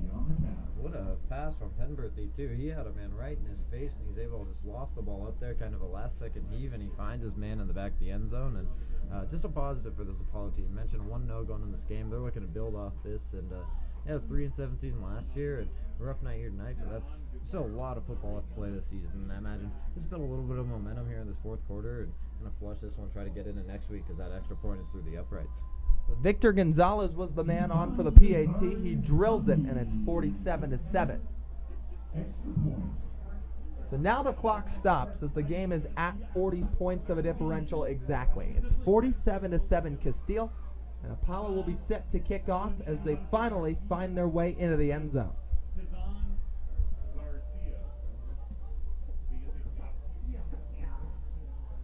So Andrew, at this point, like we kind of talked about earlier, when we kind of discussed whether we thought that Casteel was kind of going to run the football to try to milk the clock down or keep running their offense. They kept running their offense. So now with 7:25 to go in the fourth quarter, do you think they continue to build on that? Or do you think they finally just kind of start to hand the ball off and milk some clock? I think that, they ran the offense last time, but they were indeed trying to run the ball with Blancas at quarterback. But I think now's that point where I was talking about earlier in the game, there's still a lot of time. Now the time's starting to wind down a little bit. You probably maybe give some guys some opportunities, see what they can do here with the game out of reach, and just continue to hand off and play disciplined brand of football. Because no matter what the score is or what stage of the game is, that's the one thing you don't want to do is start creating bad habits and maybe commit a few dumb penalties here and there. You want to play full game throughout. Well, the kickoff return is a good one from Casteel, and breaking another tackle is Gilpin. He's out across the 20. He's brought down at the 16-yard line. Colin Gapin, a huge return for Casteel. He gets all the way down to the 16-yard line. Well, how about that? The offense isn't going to have to do much work at all. They're 16 yards out from another score. Well, you don't have to worry about the offense too much when you have returns like that too, Lyle. Why not? You don't have to worry about icing the clock when they're already down in the red zone after a great special teams play. And just a great return there, and all those guys put a hat in a hat, and all of a sudden he's all the way down near the 10-yard line. So Colin Gapin, a guy who's made an impact on the offensive side of the ball today, gets his work in on the special teams unit as well, as there's going to be a timeout call. 6:32 to go. 47-7. Casteel out to a big lead. They've had the momentum swinging their way all game long. But now they're 16 yards out. Again, Andrew, it looked like Blancas was going to make his way back onto the field, so if he is once again under center, it's likely they're just going to run the ball as he mostly runs a wildcat offense when he's out there. Yes, he threw 4 passes last week, but we saw him run one in for a score on the last drive, and he's clearly a guy that relies on his feet a little more than his arm. Running back is his natural position. Yeah, I wouldn't be surprised if they just have him come out and run the wildcat, do what he did last time, use some of that speed, and just rely on his offensive line up front. And it's not like he has a shortage of talent behind him in the backfield as well, between Knutson and Miller, a couple other guys who can get the job done. So a lot of options here. And imagine, like I said, the one thing you don't want to do is create bad habits going into the game. You want your backup quarterback going, you don't lose a beat, no matter what stages the game is, because, like I said, those bad habits build up over time. And imagine they're just looking to take it out clean here. So Blanca's under center. He takes the snap, gives up to A.J. Murphy up the middle. He pushes his way out across the 5-yard line, and he'll be brought down at the 3. So a good run play to begin this drive, and a very, very short one at that. If Casteel gets into the end zone again, it'll be what would end up as a 16-yard drive, easily the shortest of the day, as Blancas is under center, gives up to Murphy again. He's up the middle, pushes his way across, and he's down just short of the goal line at about the 1-yard line. And I'd expect another run play here, regardless, on 3rd down. Maybe a play action if they're really trying to, get it in here. But in that I formation, I wouldn't be surprised if they just try to challenge them here at the line. Isaiah Newcomb lined up wide left. Snap to Blancas. Gives off to A.J. Murphy, who battles his way into the end zone. Fights across the goal line, and he makes it a house call. Touchdown, Casteel. 53-7 Colts with just under 5:30 to go. Well, just like that, Andrew. 3 run plays, capped off by a 1-yard touchdown run from A.J. Murphy, and that's about as easy as it gets. Yeah, and it all starts with that return up the sideline, and special teams leads to easy offense, and a good job there by this Casteel team. And like I said, that's all set up by the special teams play, and they're able to just use their goal line offense and run the ball. Murphy on for the PAT, and it's no good. He missed it just short. It was a little too low on the kick from Murphy, who would have been responsible for all 7 points on that drive had it gone through. As a result, he misses his 3rd PAT of the day, as the score will stay at 53-7 Casteel. And now the clock will continue to run again. We're at 4 minutes 40 seconds to go. It's a 46-point lead for Casteel, and this one's all but over here from Casteel High School. Yeah, and for Casteel, looking at the upcoming schedule for them, it's on September 6th. There will be, and that's just next Friday, but it'll be homecoming here at Casteel High School, taking on Verado, and then they'll be at Mountain View, at Kellis, and then they return home for Williamsfield. They play Higley, who actually eliminated them in the postseason last year, and then they'll be at Gilbert, take on Maricopa, and then round out the season at Campo Verde. So if you're a Casteel High School football fan and you're turning into this broadcast, recommend get out to this couple of those games, or if you're marking them on the calendar, that will be the upcoming schedule, and looks to be an enticing football season here at Casteel with what they put forth tonight, and then putting forth a strong effort last week at Centennial.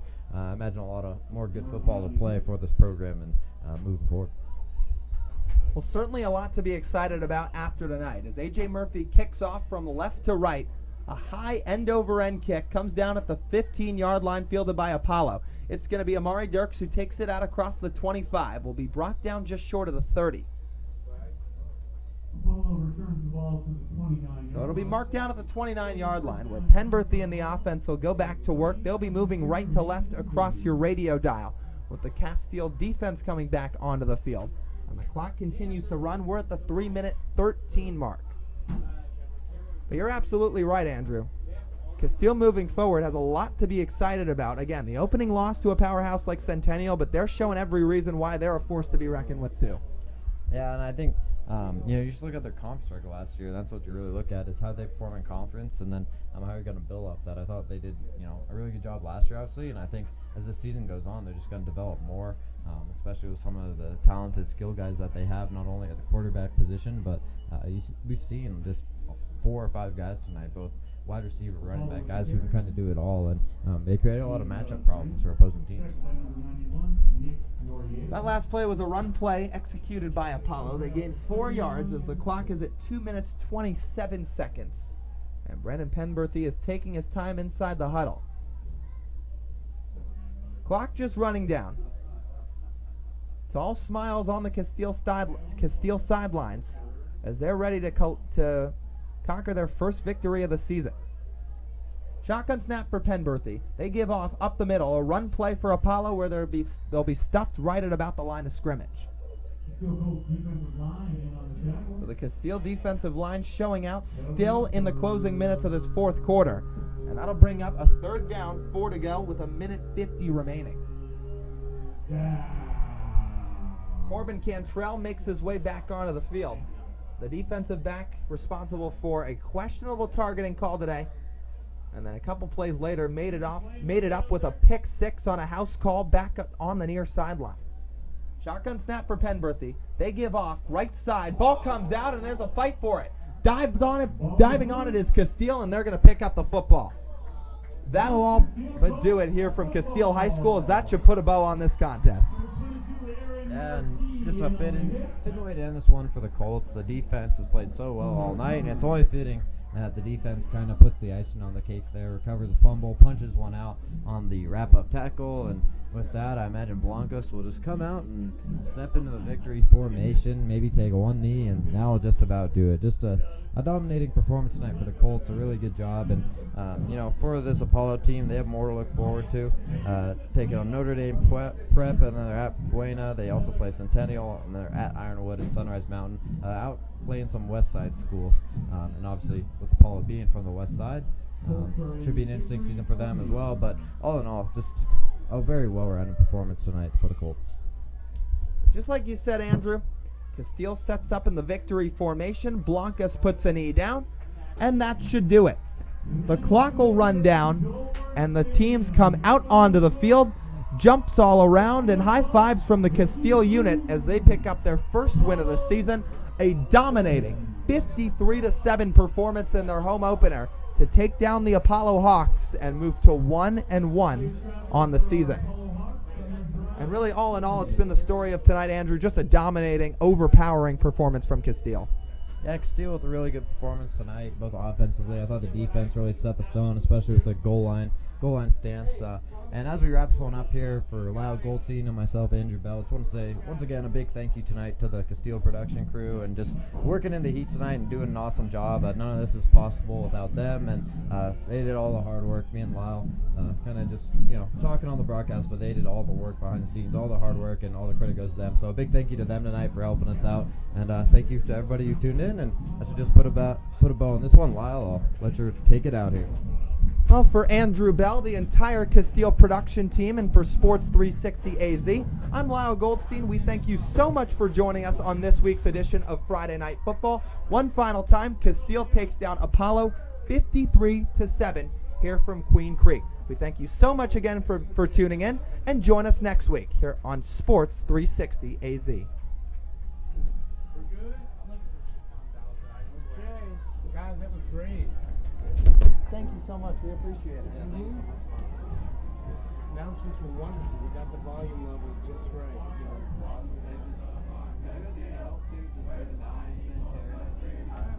I think we're good. Because we're going to leave a partial setup here. We're just taking cameras and tripod. But we're good.